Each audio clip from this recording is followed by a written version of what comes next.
दोस्तों, मौसम चेंज होने पर वायरल फीवर, खांसी, जुकाम, बुखार होने लग जाता है।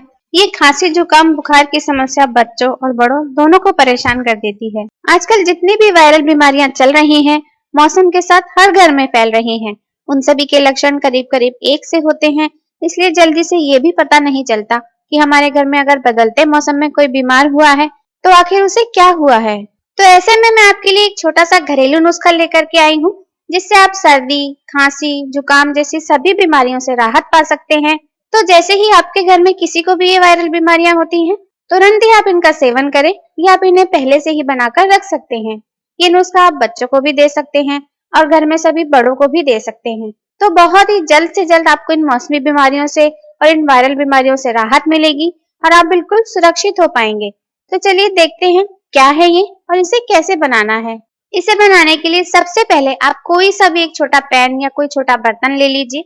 बड़े बर्तन की जरूरत हमको नहीं पड़ेगी, क्योंकि ये नुस्खा बनाने के लिए हमें ज्यादा सामान नहीं चाहिए। अब यहाँ पर आप देख सकते हैं कि मैंने ली है काली मिर्च, जिसने कोरोना के टाइम पूरे देश की मदद की है। तो यहाँ पर हमने करीब 20-25 दाने काली मिर्च के ले लिए हैं, तो इनको हम तड़का पैन में डाल देंगे। अब साथ ही में मैंने यहाँ पर ली है लौंग। ये तो आप जानते ही हैं कि लौंग की तासीर गर्म होती है, इसलिए लौंग की क्वांटिटी हम काली मिर्च से कम ही रखेंगे। हम लगभग 8 से 10 लौंग ही लेंगे। यहाँ एक ध्यान देने वाली बात ये है कि लौंग आपको लेनी है फूल वाली, जिसमें ऊपर फूल लगा होता है। बस ये वाली लौंग लेनी है, क्योंकि इनके फूल में एसेंशियल ऑयल होते हैं। किसी भी मसाले को उसके अंदर मौजूद एसेंशियल ऑयल ही बहुत ज्यादा फायदेमंद बनाते हैं। तो इस चीज का ध्यान रखिए कि जिसमें फूल हो वही लौंग आपको लेनी है। तो ये 8-10 लौंग भी हम काली मिर्च के साथ इस पैन में डाल देंगे। बस अब इस तड़का पैन को हम गैस पर रखेंगे। अब इनको हम हल्का सा ड्राई रोस्ट करेंगे, यानी बिना तेल डाले इनको सूखा ही भुनेंगे। बिल्कुल जरा सा 25-30 सेकंड के लिए ही इनको भूनना है। हल्का सा इनको रोस्ट करने से क्या होता है कि इनके अंदर जो ऑयल होता है ना, ये रिलीज हो जाता है, जिससे ये मसाले बहुत ज्यादा फायदा करते हैं। ज्यादा तेज आंच पर नहीं भुनना है, हल्की आंच पर ही भुनना है और बस 25-30 सेकंड के लिए ही भुनना है। लीजिए, हमने 25-30 सेकंड के लिए इनको भून लिया है और गैस को बंद कर दिया है। इनको अब हम एक प्लेट में निकालकर ठंडा होने देंगे। अब यहाँ पर मैंने ले ली है छोटी ओखली, जो आजकल आमतौर पर हम सभी के घर में मिल जाती है, अदरक कूटने के लिए भी और कई मसाले कूटकर सब्जियों में डालने के लिए भी। तो आप एक ऐसी ओखली या घर में सिलवट्टा हो तो वो ले लीजिए, जिसमें इन मसालों को बारीक पीस सके, वो ले लीजिए। और बस इस ओखली में हम इस भुने हुए मसालों को अच्छे से बारीक पीस लेंगे, या यूं कह लीजिए कि बारीक कूट लेंगे। ये देखिए, इस ओखली में बहुत ही आसानी से ये मसाला बारीक हो जाता है।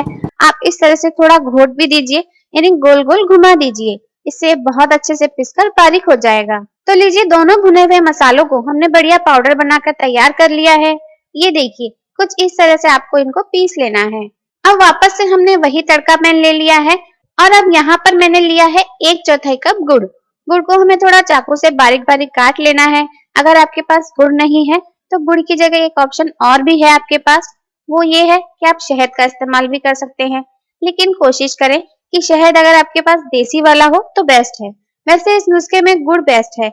शहद आप केवल तभी काम में लें जब आपके पास गुड़ नहीं हो। गुड़ के बाद आपको जरूरत होगी अदरक की। अदरक आपको बहुत ज्यादा नहीं चाहिए, बस एक टुकड़ा अदरक आपको इस नुस्खे में चाहिए। तो आप क्या करें कि अदरक को छील करके कद्दूकस कर लें और इसको चाय छानने की छन्नी से छान करके अदरक का रस निकाल लीजिए। अगर आपके पास अदरक नहीं है तो इसका दूसरा ऑप्शन ये है कि आप सौंठ पाउडर का इस्तेमाल कर सकते हैं। सौंठ असल में अदरक को सुखाकर ही बनाई जाती है और बाजार में सौंठ यानी कि अदरक का पाउडर बहुत आसानी से मिल जाता है। तो आप यहाँ अदरक के रस की जगह सौंठ पाउडर भी डाल सकते हैं।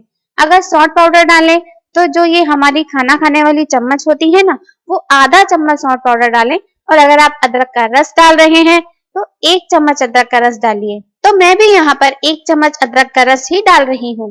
अब इसमें हम 2 छोटी चम्मच डाल देते हैं पानी। और यहाँ पर मैंने ली है 4-5 पत्तियां तुलसी की। अगर आपके घर पर तुलसी लगी हुई है तो बहुत ही अच्छी बात है, क्योंकि तुलसी एंटीबैक्टीरियल होती है और कई तरह के वायरस से लड़ने की जबरदस्त ताकत रखती है।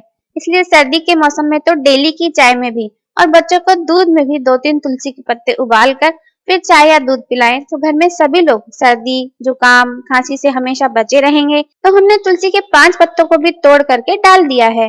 तो अब हम इनको भी रख देंगे गैस पर, ताकि गुड़ जो है अच्छे से मेल्ट हो जाए। हमें इनको बहुत पकाने की जरूरत नहीं है, सिर्फ हमें गुड़ को मेल्ट करना है। अगर आप शहद ले रहे हैं ना, तो आपको इनको गैस पर चढ़ाने की जरूरत नहीं है, क्योंकि शहद को हमें पकाना नहीं है। पर शहद में इन सभी चीजों को मिला करके इसको बना सकते हैं। अगर आपके पास तुलसी नहीं है, तब आप इसमें एक चुटकी हल्दी का इस्तेमाल कर सकते हैं। अभी मैं इसमें हल्दी नहीं डाल रही हूँ, क्योंकि हमने इसमें तुलसी ले ली है। बस अब कम आंच पर इनको हम हल्का सा पका लेते हैं गुड़ के मेल्ट होने तक। जैसे ही गुड़ अच्छे से मेल्ट हो जाए और उसमें झाग जैसे दिखने लगे, तो बस अब हम गैस को बंद कर देंगे। और अब हमने जो काली मिर्च लौंग का पाउडर बना करके रखा हुआ था ना, इसको भी हम इस पिघले हुए गर्म गुड़ में मिला देते हैं। लीजिए, हमारा जो घरेलू नुस्खा है ना, वो बन करके बिल्कुल तैयार है। ये टेस्ट में भी बहुत ही स्वादिष्ट लगता है, क्योंकि इसमें हमने गुड़ का इस्तेमाल किया है, तो मीठा मीठा भी लगता है। तो बच्चे भी इसको बहुत आराम से खा लेते हैं, बिल्कुल भी आनाकानी नहीं करते हैं। तो बस इसको आपको या तो इकट्ठे बना करके रख लेना है, किसी शीशी में भर करके रख लीजिए, या जब भी आपको ये यूज करना हो तभी आप हर बार इसे तुरंत ही बना सकते हैं। अब बात करते हैं इसकी क्वांटिटी कितनी लेनी है, यानी कि कितना खाना है। तो बड़े लोगों को बस 1 चम्मच इसको खाना है, और अगर आप बच्चों को दे रहे हैं तो बस आधा चम्मच एक बार में खाना है। बस इतना ही काफी है। इसको आप किसी भी टाइम खा सकते हैं, लेकिन अगर आप रात को सोने से पहले खाते हैं तो बहुत ही बढ़िया है।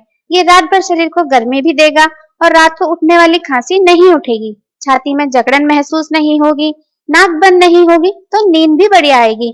लेकिन बस एक चीज का ध्यान रखिए कि इसको खाने के बाद आपको पानी नहीं पीना है। इस चीज का आप खास ध्यान रखिएगा। तो ये था मेरा आज का वीडियो। आपको ये वीडियो कैसा लगा कमेंट करके जरूर बताइएगा, और इस वीडियो को लाइक और शेयर जरूर कीजिएगा। ऐसे ही यूजफुल हेल्थ टिप्स देखते रहने के लिए आज ही हमारे चैनल को सब्सक्राइब कीजिए।